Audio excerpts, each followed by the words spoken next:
Hola, buenos días, ¿cómo están queridos hermanos? Estamos una vez más acá para compartir una enseñanza de las Escrituras del libro de Juan, como veníamos estudiando. Y como siempre hacemos, voy a hacer una pequeña introducción de lo que se habló el domingo pasado.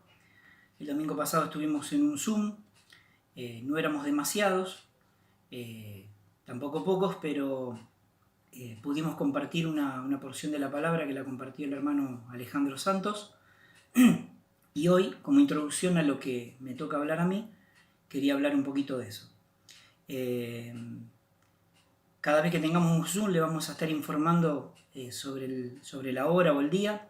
La semana pasada se dejó un video durante la semana para verlo y luego charlar un poquito y debatir sobre ese tema en el transcurso de la mañana, después de la reunión entre las 11 y las 12. Bueno, volviendo al tema, les quiero compartir que hay dos declaraciones que hizo Jesús muy importantes que compartió Alejandro el otro día. Estamos hablando del capítulo 8 del libro de San Juan. La primera declaración dice: si permanecéis en mi palabra, seréis verdaderamente mis discípulos. Y la otra, él dice que el que hace o practica el pecado, esclavo es del pecado.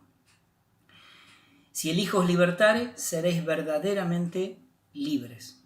La verdadera libertad la tenemos cuando Jesús nos liberta de ese pecado del cual éramos esclavos. Cuando no estábamos viviendo una vida con Dios, una vida sin Dios, teníamos una vida propia, personal, ignorando a Dios, vivíamos en pecado, todos somos pecadores, pero en ese momento éramos esclavos del pecado. O sea, estábamos atados al pecado. Cuando Jesús viene a nuestra vida, cuando nosotros creemos en Él, cuando nosotros le recibimos a Él como Dios de nuestra vida, como Señor de nuestra vida, para que Él empiece a vivir y a gobernar en nosotros, Él nos hace libre de ese pecado. Realmente es algo maravilloso saber. Yo me imagino qué sé yo, por ejemplo, una película o un libro que leí cuando era chico, que hablaba sobre la esclavitud, que mostraba esas personas que estaban como esclavas en un lugar, que tenían tal vez grillos en los pies, que estaban tal vez atados de una muñeca y con la otra tenían que trabajar, o los mismos presos que estaban como tipo esclavos. Y así estábamos nosotros del pecado, ¿no? Jesús viene a nuestras vidas y nos hace libre de ese pecado. Nos hace libre de la esclavitud de ese pecado y nos hace libre del castigo de ese pecado. Tres cosas, ¿no? ¿Y qué hace? Y nos adopta como hijos. Entonces pasamos a ser de esclavos, pasamos a ser adoptados por Él como hijos de Dios. Y una de las cosas que dice acá la palabra, que el hijo es el que se queda en la casa para siempre, mientras tanto el esclavo no. Tenemos el privilegio de haber sido libres del pecado. Hay mucha gente a nuestro alrededor que está atada a diversos pecados. Nosotros tenemos la libertad que Cristo nos dio y poder, tal vez aún cuando pecamos, porque todos pecamos tal vez 1, 2, 3 veces por día o no, depende, pero todos en algún momento pecamos, tenemos la oportunidad de ir a Él y decirle: Señor, perdóname, me equivoqué, y Él nos limpia de todo pecado. Pero la primera obra que hizo fue esa, cortar las cadenas de la esclavitud. Éramos esclavos del pecado, ahora somos hijos de Dios. Dos títulos muy diferentes, dos títulos maravillosos. Y hay dos palabras que quiero destacar acá, que una es la palabra practicar y otra la palabra permanecer. Estas dos palabras podríamos decir que son casi sinónimos, ¿no? Porque el Señor dice: si permanecéis en mi palabra, seréis verdaderamente mis discípulos. Pero también dice que el que practica el pecado, esclavo es del pecado.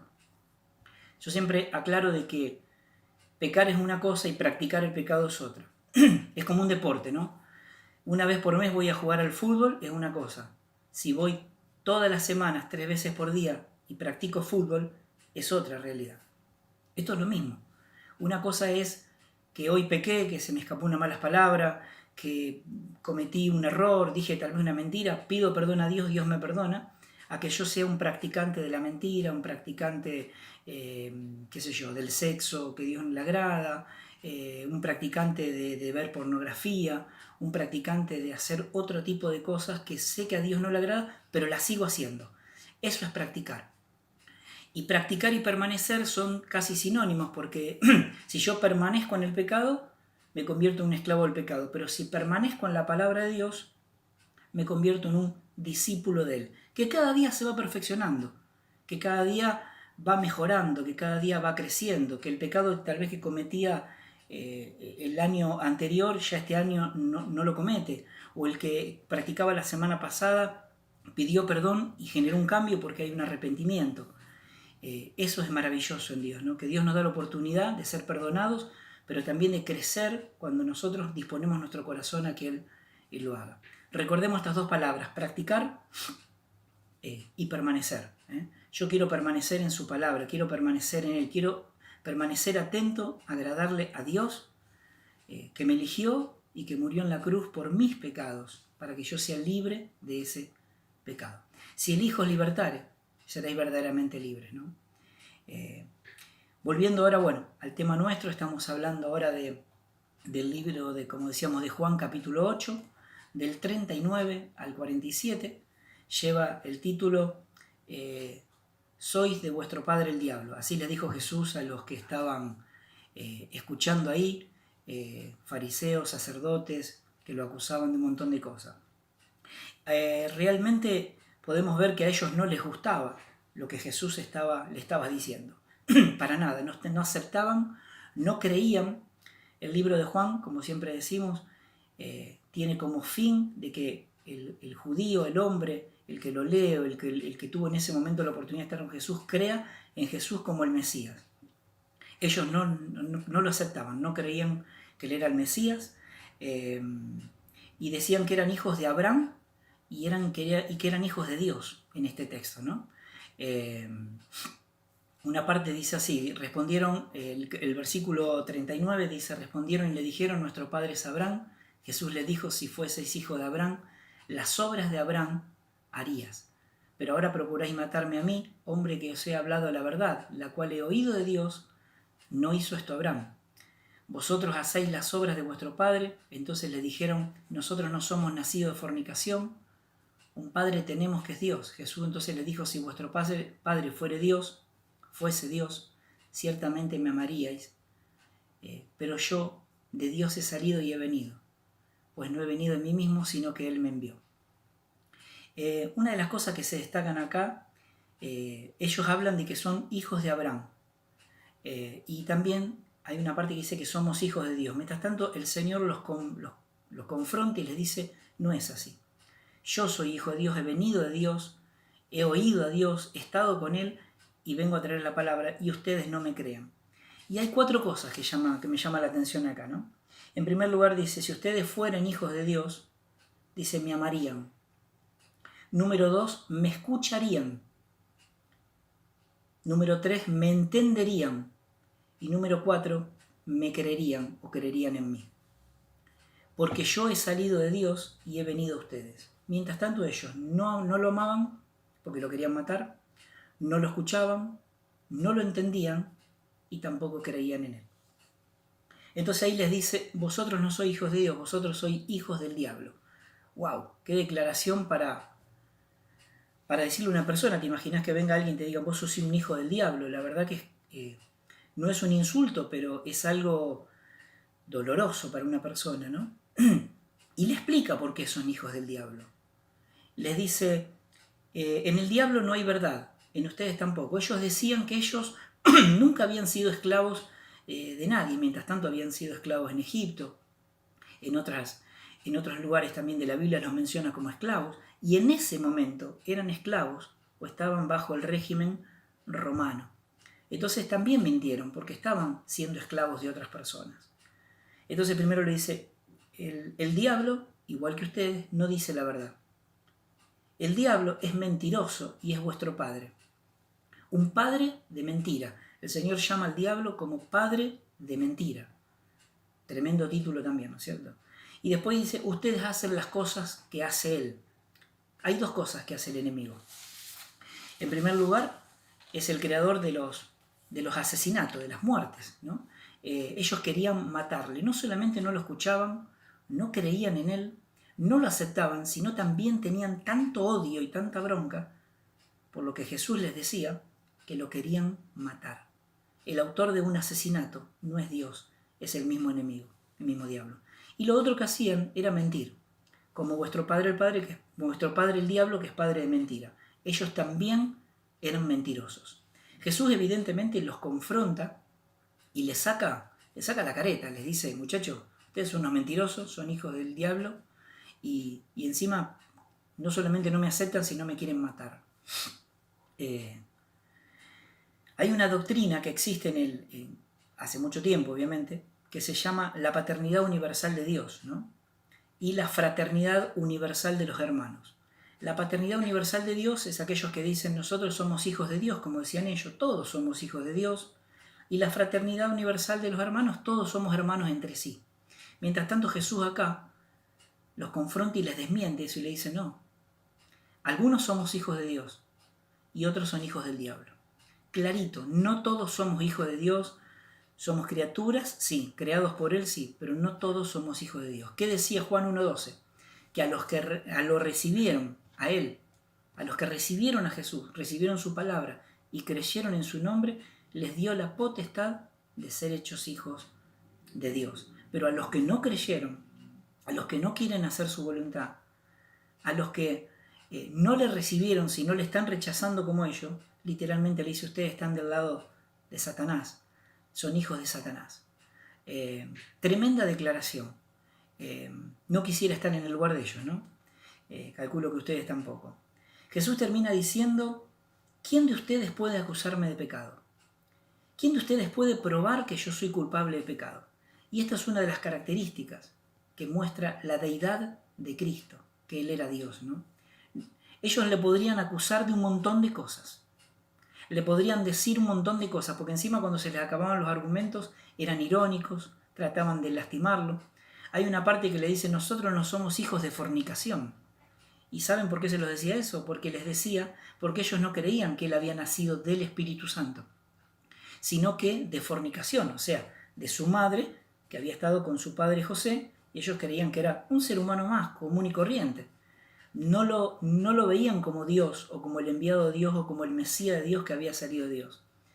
Dios había usado a María como un instrumento para tenerlo a Él, pero Él era nacido de Dios, Él era nacido del Espíritu Santo, no de un producto de una fornicación. Entonces le decían, no somos hijos de fornicación, lo estaban así como menospreciando. Nosotros somos verdaderamente hijos de Dios, hijos de Abraham. Se creían superior a Jesús.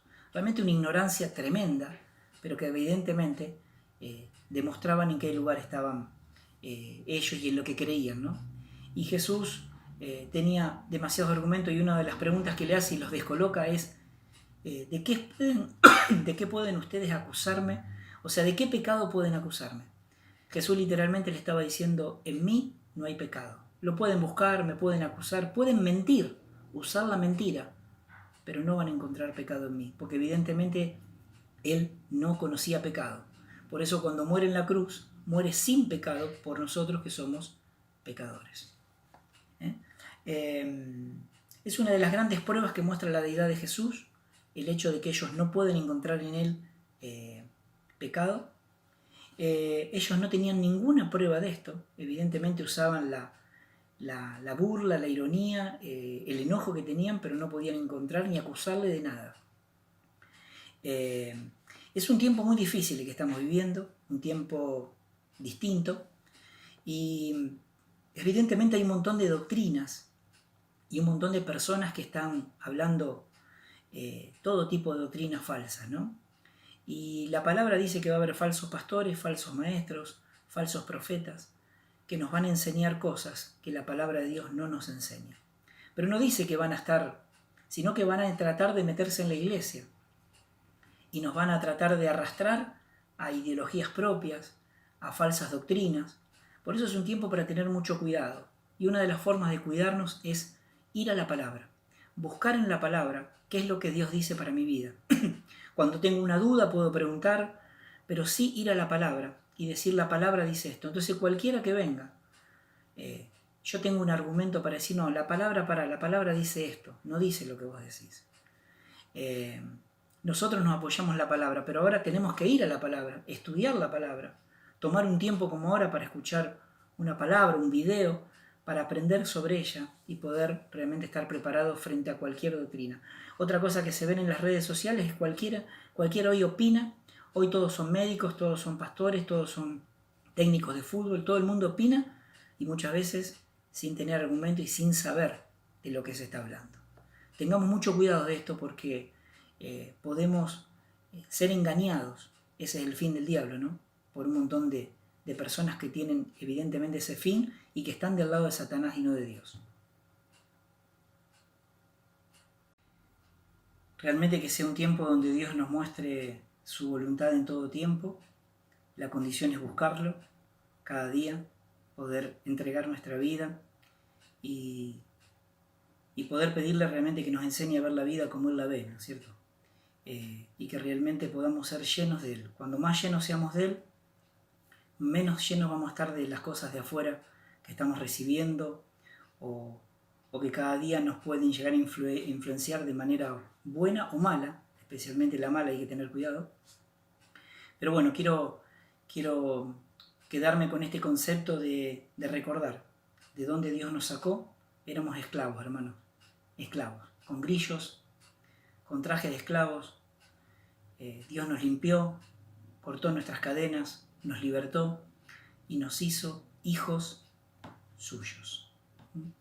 Nos hizo hijos suyos y hoy podemos realmente vivir esta realidad de una manera maravillosa. Quiero dejarles esta palabra, realmente que tengan una muy buena semana, hoy especialmente un buen domingo, y que Dios realmente los guíe, los llene en este tiempo. Es un tiempo donde particularmente creo que muchos se van a enfriar y otros muchos se van a aferrar más. Que podamos ser de los que más nos aferremos a Dios, más dependamos de Él y realmente más queramos comprobar su grandeza y su maravillosa vida y su bendición en nosotros cada día, ¿no? Les mando un abrazo enorme, que tengan un buen día y una buena semana, como les decía, y que realmente puedan seguir buscando en su palabra más y más de Él y de su voluntad. Les mando un cariño enorme. Que Dios los bendiga muchísimo.